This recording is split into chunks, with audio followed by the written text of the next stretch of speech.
If you're thinking moving to California and buying your dream home or are already a homeowner here, then this video is for you. I'm Bogdana Dees, a real estate broker with full service real estate group here in California. And today I want to talk about propositions, exemption, exclusions we have here in California. And that may lower or maybe keep the same your taxes, your property taxes. So property law in California is pretty much the same throughout the state. Only filing dates are different. But the property taxes in California may range between counties. It's approximately between 1.1 and 1.6% of your annual assessed value. So with that being said, California is under Proposition 13. And what is this proposition about? It's amendment to the Constitution since 1978, and it limits your real property taxes to 1% of your assessed value. And it allowed up to 2% annual increase. Another proposition, 6090, is a senior replacement dwelling benefit. What does this mean? This proposition allows you to carry your base taxes to the new property. Let's say you lived in a house for 34 years and you raised your family, your kids are growing up, you have this 5-bedroom home and it's too big for you. And all your life you dream to live closer to the beach. So now you have an opportunity to take that low base that you're paying of taxes and carry to the new property. Let's say your home market price cost $800,000 or $1 million. Then you sell for that price, you buy equal or lesser value property, and you are allowed to carry that tax that you're paying right now with you to the new place.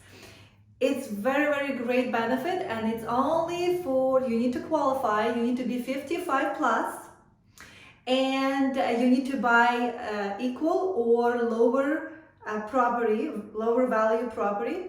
If you do in the same county, then you are covered with Prop 60. But if you want to go to another county, there are 10 counties in California that allow to, and they are under Proposition 90.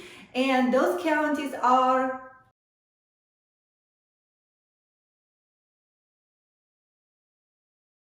to have more information on this proposition, you can always go to your assessor office online, like assessor.yourcounty.gov, and find out a lot more information in details about each proposition, about each exemption, about each exclusions they have for us homeowners. So I will put in the description a link for, let's say, LA County, but you can do your county as well. Next proposition is Proposition 110 for disabled residents. And what this proposition does, similar to Proposition 6090 that we just talked about, you can carry your base tax value of your property now to the new construction, to a new home. And there are no age requirement on this one, but you do have to be severely injured or 100% disabled. Next, I would like to talk about homeowner exemptions. If you own the home as your primary residence, you are qualifying automatically for this exemption. And what this exemption does, you can, annually they can deduct $7,000 from your assessed value. And you might save about between $70 or $75 a year, but it's something, it's the little things. But then this homeowner exclusion affects other things if you want to do, and we will talk about this just a second. So to apply for this homeowner exemption, if you don't have it, then you would have to go get a hold of your assessor office. Maybe you can apply online in your county, or you would have to call them. They will send you a little form with 3 questions, and you have to fill that out and send them back. And then they will take some time to approve you. But after that, on your assessed bill, tax bill, you will have on the bottom or on top, and that's saying homeowner exemption $7,000. Check your bill tax bill and see if you have that. If you do, then you have that homeowner exemption.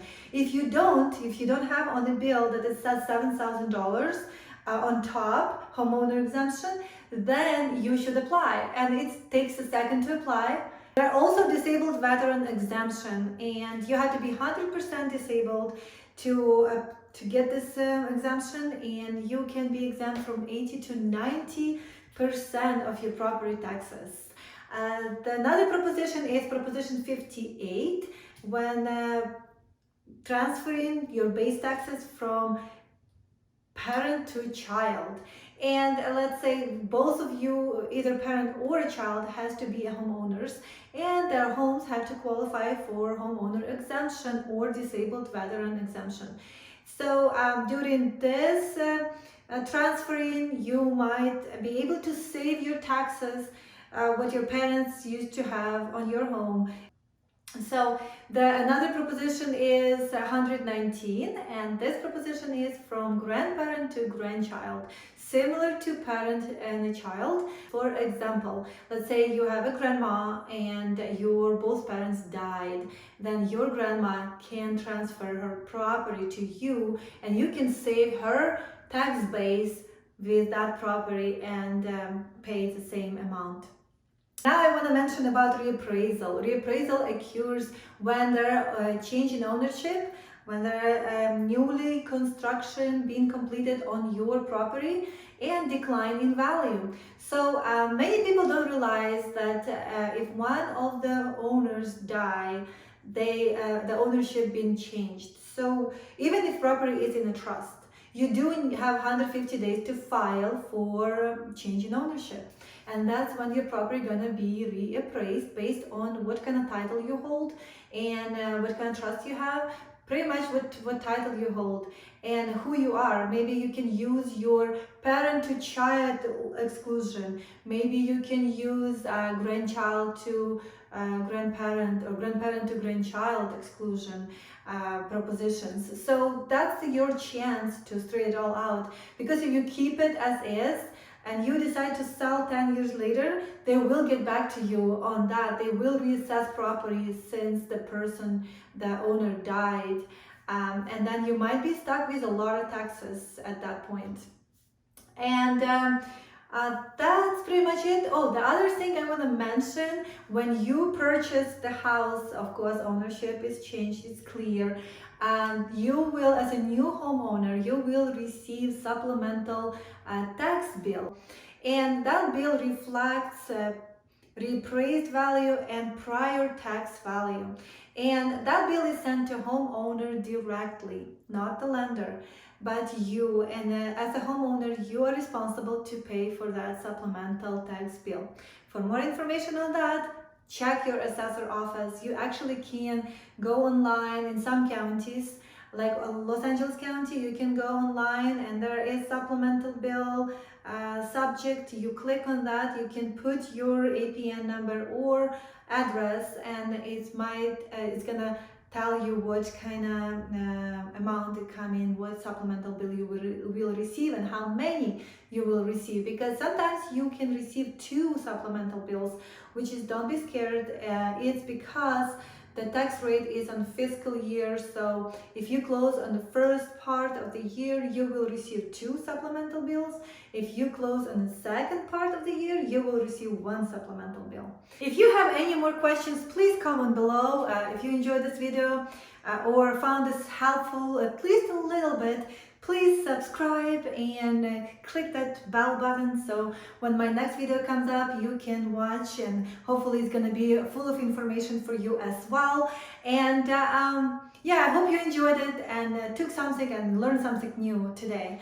And see you next time. Thank you so much for watching.